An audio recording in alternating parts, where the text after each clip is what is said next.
नमस्कार दोस्तों, मैं शैलेश यादव आप सबका आपके YouTube चैनल ऐसे पाठशाला कॉर्नर में स्वागत करता हूं। दोस्तों, आज की क्लास हमारी प्रॉफिट एंड लॉस पर आधारित क्लास है। आप पीछे जितने भी क्लासें पढ़ते आ रहे हो प्रॉफिट एंड लॉस पर आधारित है। उससे पहले हमारा परसेंटेज चला था, उससे पहले नंबर सिस्टम। तो परसेंटेज और नंबर सिस्टम की प्लेलिस्ट बनी हुई है, जो बच्चे नहीं पढ़े हैं उसको जाके वहाँ से पढ़ें और आगे प्रॉफिट एंड लॉस के क्वेश्चन को लगाएं। प्रॉफिट एंड लॉस में यह टॉपिक जो आज के लिए है उसमें आपको क्या है, यदि यम वस्तु का क्रय मूल्य यन वस्तु के विक्रय मूल्य के बराबर है तो प्रॉफिट एंड लॉस के विषय में जानना है। तो सबसे पहले हम क्वेश्चन की तरफ देखते हैं। क्वेश्चन से हम समझते हैं क्वेश्चन में क्या कह रहा है और किस प्रकार से क्वेश्चन आते हैं, इस पर आधारित देखेंगे। क्वेश्चन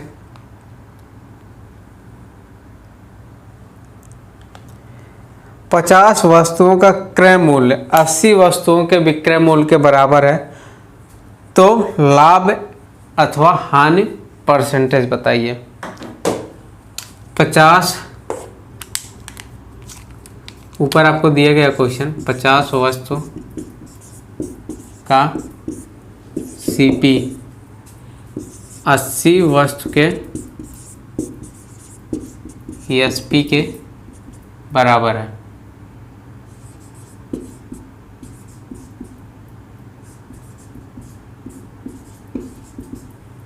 ध्यान देंगे आप सभी लोग, 50 वस्तु का सीपी 80 वस्तु के विक्रय मूल्य के बराबर है।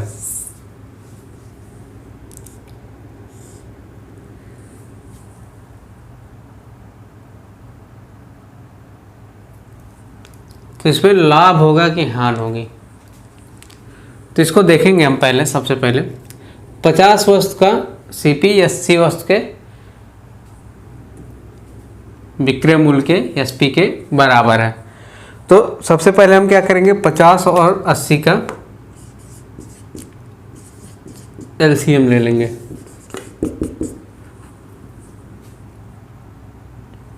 एलसीएम लेंगे तो कितना आ जाएगा हमारा, ये 400 आ जाएगा। एलसीएम इसका 400 आ जाएगा। यही एलसीएम इसका 400 को हम क्या मानेंगे, क्या हो जाएगा हमारा, सीपी हो जाएगा। 50 वस्तु का सीपी, अगर 50 वस्तु का सीपी 400 रुपये है, 50 वस्तु का सीपी क्रय मूल्य हम 400 रुपये माने हैं। कैसे माने हैं, 50-80 का एलसीएम इसलिए लिए ताकि हमको आसानी हो क्वेश्चन को सॉल्व करने में। तो 50 वस्तु का सीपी, यहाँ पे आप 100 भी मान सकते हैं, तब भी लगा सकते हैं, लेकिन आसानी किस प्रकार से क्वेश्चन आसान किया जाता है इस पहलू पे हम लोग सबसे पहले ध्यान देते हैं। तो 50 वस्तु का सीपी 400 रुपये है, तो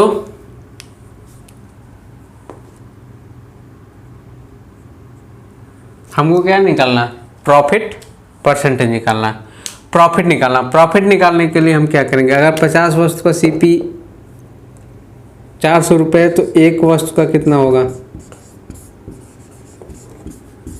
एक वस्तु का सीपी निकाल लेंगे तो 400/50 हो जाएगा, कितना हो जाएगा, 8 हो जाएगा, 8 रुपये।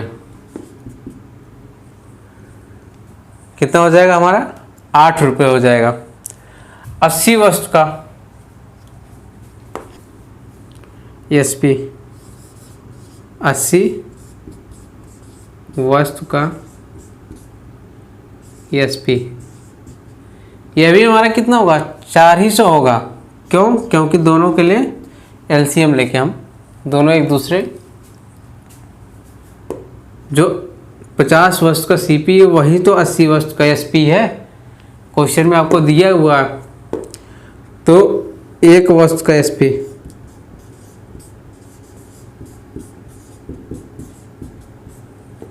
कितना हो जाएगा, 400/80, 5 रुपये।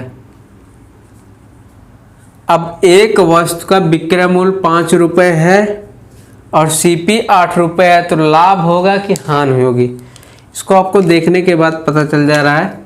क्या हमारा सीपी बड़ा है, एसपी कम है, तो क्या होगा, लॉस होगा। कितने का, 3 रुपये का लॉस होगा।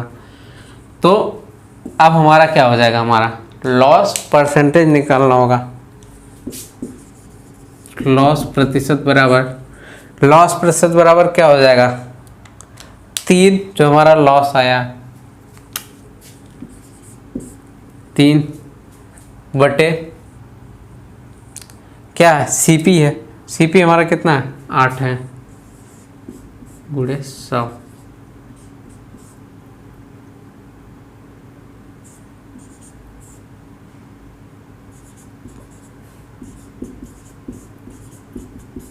पचहत्तर बटे 2%। इसको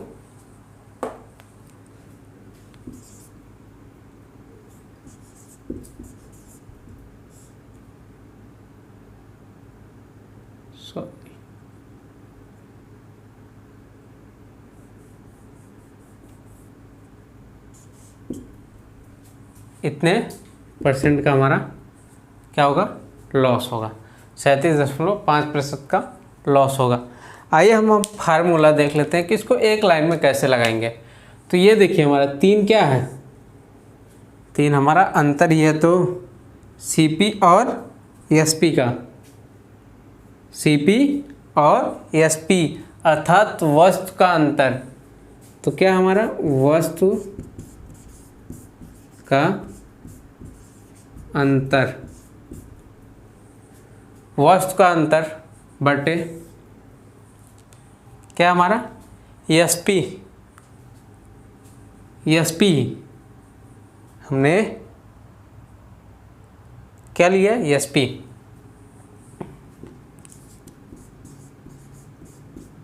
पर वस्तु इंटू 100।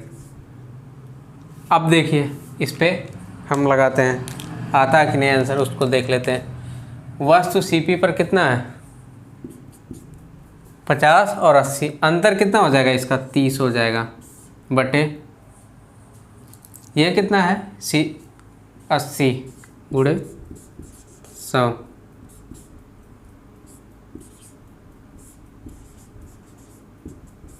75 बटे 2 आ गया, वो 37.5%। आपका आंसर आ गया। लेकिन आप कहेंगे सर हम कैसे जानेंगे कि कहाँ पे लाभ हो रहा है, कहाँ पे हानि, अगर इस फार्मूले पे लगा रहे हैं, क्योंकि यहाँ पे कुछ दिया गया नहीं, 30 और 80 आ गया इसको घटा के। तो आप देखिए अगर हमारा वस्तु, नोट में करके लिख लेंगे, आपके स्क्रीन पे आ रहा है, यदि सीपी में वस्तु की संख्या अधिक हो, यदि सीपी में वस्तु की संख्या अधिक हो तो हमारा क्या होगा, प्रॉफिट होगा। यदि अगर एसपी में वस्तु की संख्या अधिक हो तो हमारा क्या होगा, लॉस होगा। इसमें क्या है, इस क्वेश्चन में एसपी में वस्तु की संख्या अधिक है तो हमारा क्या होगा, लॉस हुआ है। तो इसी प्रकार से हम क्वेश्चन देखेंगे आगे। अगला क्वेश्चन देखिए आप सभी लोग, अगले क्वेश्चन को समझिए कैसे लगाया जाएगा। दोस्तों ये हमारा फार्मूला है, इस पर आधारित एक और क्वेश्चन देखेंगे, दूसरा क्वेश्चन। अब तक हमने लॉस पर आधारित देखा, अब प्रॉफिट पर आधारित एक और क्वेश्चन देख लेते हैं।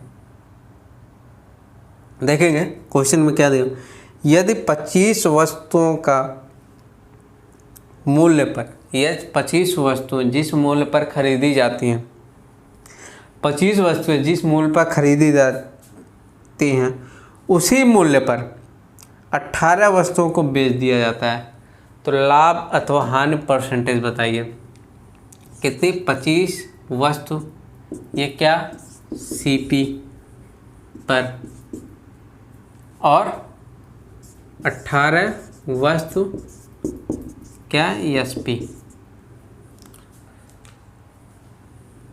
25 वस्तुएं जिस पर खरीदी जाती हैं सेम उसी पर 18 वस्तुएं बेच दी जाती हैं, तो इसका अर्थ क्या हुआ, दोनों बराबर हुए। तो इस पर हम सीधे फार्मूले पे लगा लेंगे। पहली बात हमने क्या इसके पहले बताया कि यहाँ पे प्रॉफिट होगा या लॉस होगा, तो देखेंगे सीपी अधिक है ना, तो हमारा क्या होगा, प्रॉफिट होगा।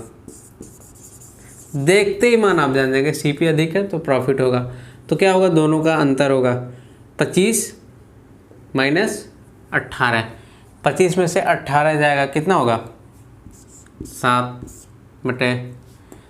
अब क्या है, SP पर वस्तु है तो कितना हो जाएगा 18 गुणे 100।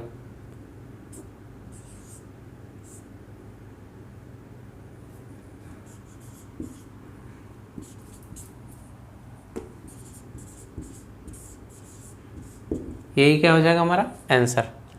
ये क्या होगा, प्रॉफिट होगा हमारा 350/9%। ये हमारा क्या होगा, प्रॉफिट होगा। अगर इसको हम सही में तोड़ें तो क्या होगा, 38 सही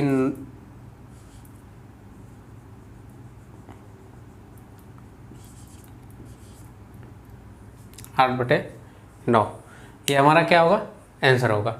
इस प्रकार से हम जितने भी क्वेश्चन हैं वह प्रॉफिट और लॉस के, इस प्रकार से जितने क्वेश्चन हैं आप सभी सेम इसी फार्मूले, इस फार्मूले को नोट कर लेंगे। इस फार्मूले पे आप क्वेश्चन को लगा सकते हैं, चाहे वो प्रॉफिट में हो चाहे लॉस में हो।